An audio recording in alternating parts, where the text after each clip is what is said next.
안녕하세요. 암가상 커뮤니티의 책 읽는 개미, 전보개미입니다. 벌써 북리뷰 세 번째 시간이에요. 이번에는 제가 작지만 아주 큰 가치를 가진 책을 가지고 왔습니다.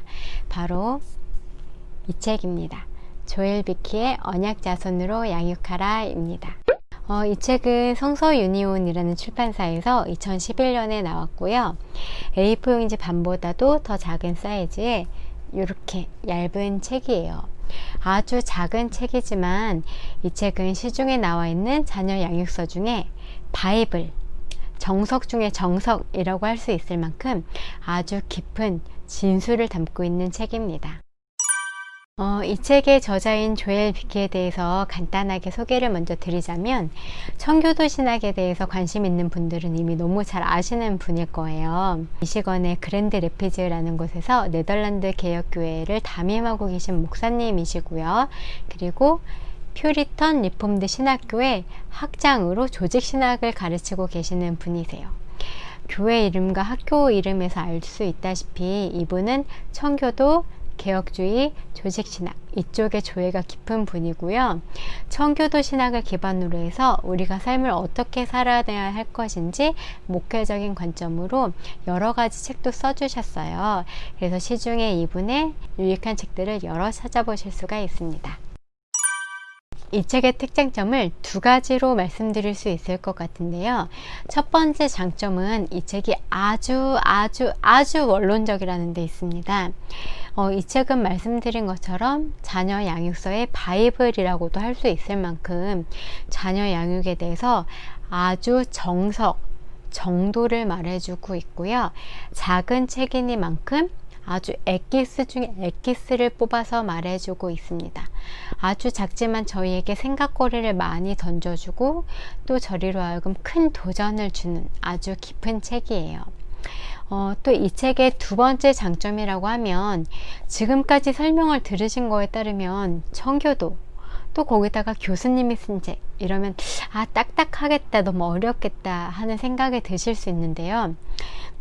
실제로 이 책의 말투는 딱딱해요. 딱딱하고 좀 고루하다라고 느껴질 수 있는 그런 말투를 쓰고 있어요. 하지만 말투는 그럴지언정 아주 친절하게 저희에게 설명을 해주고 계세요. 예를 들어서 기도해라 라고 말하는데, 저희는 뭐 기도해라 라고 하면 그쵸, 해야죠. 근데 실제로 어떻게 하면 좋을지 모르겠어요 라는 이런 두리뭉실하다라는 그런 식의 느낌을 받고 또 어려움을 느끼잖아요.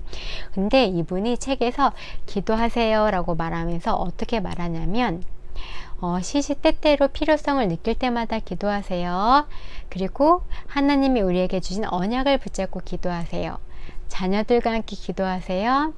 또 규칙적으로 기도하세요. 또 간절한 마음으로 기도하세요. 이런 식으로 아주 구체적으로 어떻게, 언제, 왜 여러 가지 부분에서 저희가 실제적으로 적용할 수 있게 아주 세세하게 친절하게 설명을 해주고 계세요.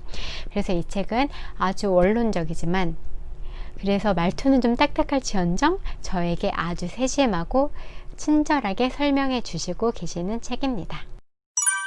이 책의 내용을 간략하게 살펴볼까요?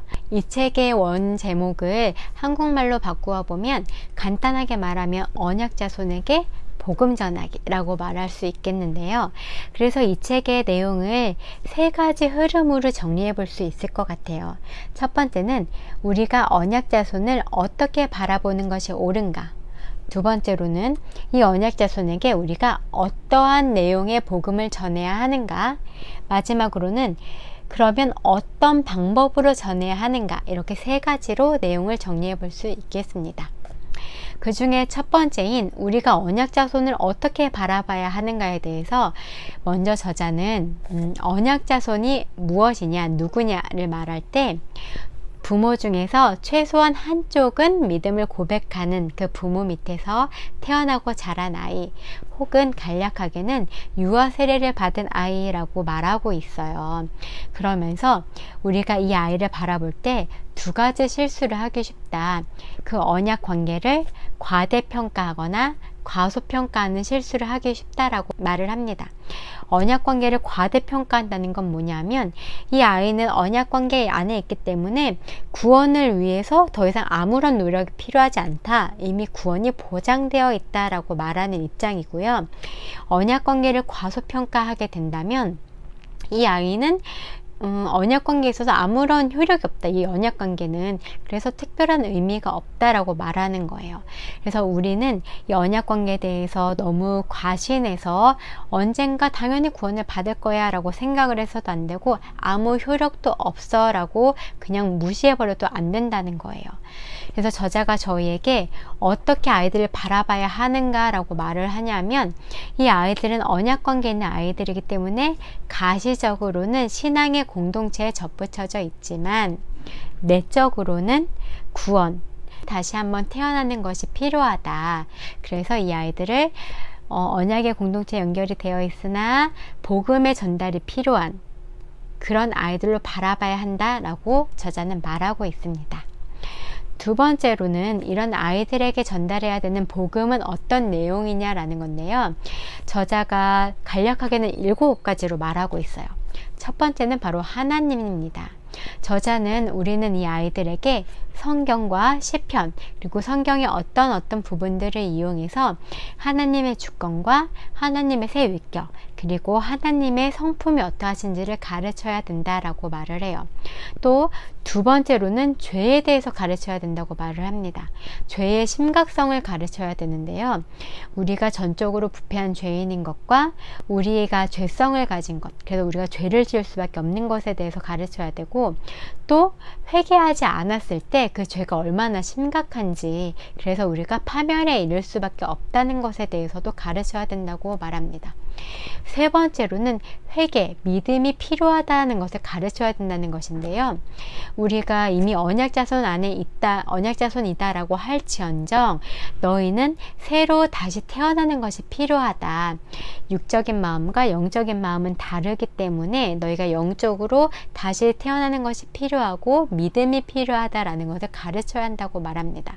그리고 네 번째로는 율법, 도덕법이 필요하다는 것을 가르쳐야 한다고 말하고요. 다섯 번째는 예수 그리스도에 대해서 가르쳐야 한다고 말합니다.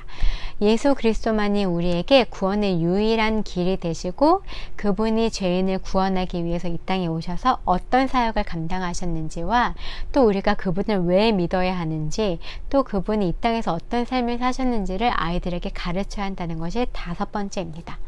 여섯 번째 우리가 아이들에게 가르쳐야 되는 가르침은 뭐냐면 성화와 성결이에요. 바로 우리가 구원을 얻은 신자로서 어떻게 거듭난 삶을 살아야 할 것인가에 대해서 가르쳐야 한다는 것입니다. 하나님을 사랑하고 죄를 미워하고 거룩한 삶을 추구하며 우리가 어떻게 살아야 하는지를 가르쳐야 한다고 저자는 말을 하고 있어요. 그리고 마지막 일곱 번째로는 천국의 기쁨에 대해서 가르쳐야 한다는 거예요. 하나님이 이루실 새 하늘과 새 땅이 어떠할 것이며 우리가 이루게 될 완전한 성결에 대한 복은 어떠한 것인지 이런 것들을 아이들에게 가르쳐야 한다고 저자는 말을 합니다. 그렇다면 이런 것들을 어떻게 가르쳐야 될까요? 마지막 세 번째로 저자는 이 복음 전도의 수단들을 이야기를 하고 있는데요. 이 수단으로는 크게 5가지를 들고 있어요. 첫 번째는 기도입니다. 저자는 우리에게 기도에 대해서 구체적으로 생각날 때마다, 그러니까 필요성을 느낄 때마다 길을 가더라도 필요성을 느끼는 그 순간에 그리고 언약의 근거에서 구체적으로 간절한 마음으로 기도해야 한다라고 말을 하고 있고요. 두 번째는 가정예배입니다. 가정예배 굉장히 어렵죠. 근데 가정예배에 대해서 저자는 먼저 가족이 다 같이 모여서 성경을 읽고 성경을 가르치고 기도하고 찬양 이 4가지의 구성으로 가정예배가 이루어져야 한다라고 말을 하고요. 또 세 번째는 교리문답식 교육에 대해서 이야기를 하고 있어요. 교리문답식 교육이라고 하면 많이들 아시죠. 뭐 하이델베르크 교리문답이나 뭐 소유리문답 이런 것들을 말하는 건데요. 저희가 이미 언급한 그런 식의 교리문답 식으로 아이들과 질문하고 대답하는 식으로 교리문답 교육을 해도 좋고, 그게 아니더라도 철로 역정과 같은 신앙서적으로 아이들에게 교리 공부를 시킬 수 있다라고 말을 하고 있어요. 그리고 네 번째, 전 이 네 번째가 실은 제일 마음에 드는데요. 네 번째는 바로 경건한 대화입니다. 신명기 6장 7절에서 이렇게 말을 하잖아요.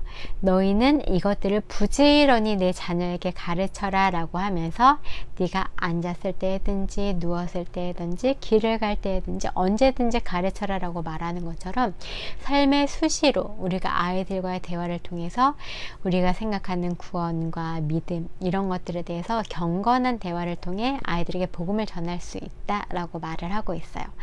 마지막 다섯 번째, 저자가 말하는 복음 전도의 다섯 번째 수단은 바로 우리 자신입니다. 우리 자신의 삶으로 아이들에게 경건의 모범이 되어줄므로 우리가 삶으로 복음을 전달할 수 있다라고 이렇게 저자는 말하고 있습니다.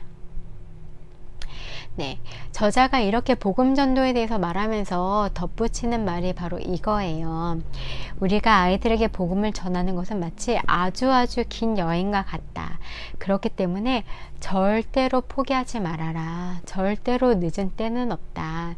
우리는 우리의 힘으로 할 수 있는 것이 아무것도 없기 때문에 이 회심의 부분은 정말 전적으로 성령님의 역사이기 때문에 우리가 기도하면서 성령님을 의지하면서 기도하면서 포기하지 말고 이 사명을 감당해 나가라 라고 저희에게 마지막으로 촉구하고 있습니다.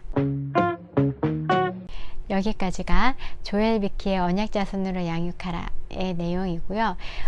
들으신 것처럼 이 책은 어떻게 보면 좀 딱딱하다고 느끼실 수가 있어요. 우리가 청교도 하면 생각하는 것이 너무 귀하고 너무 바람직하다. 하지만 내게는 너무 어렵다 라고 느끼잖아요.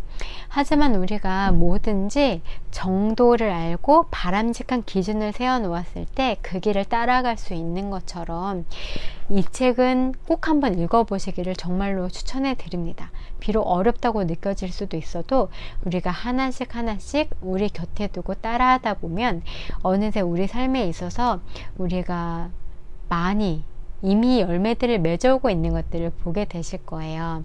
그런 의미에서 이 책은 꼭 한번 읽어보시고 또 비치해 두고 수시로 참고하시면 좋을 것 같습니다.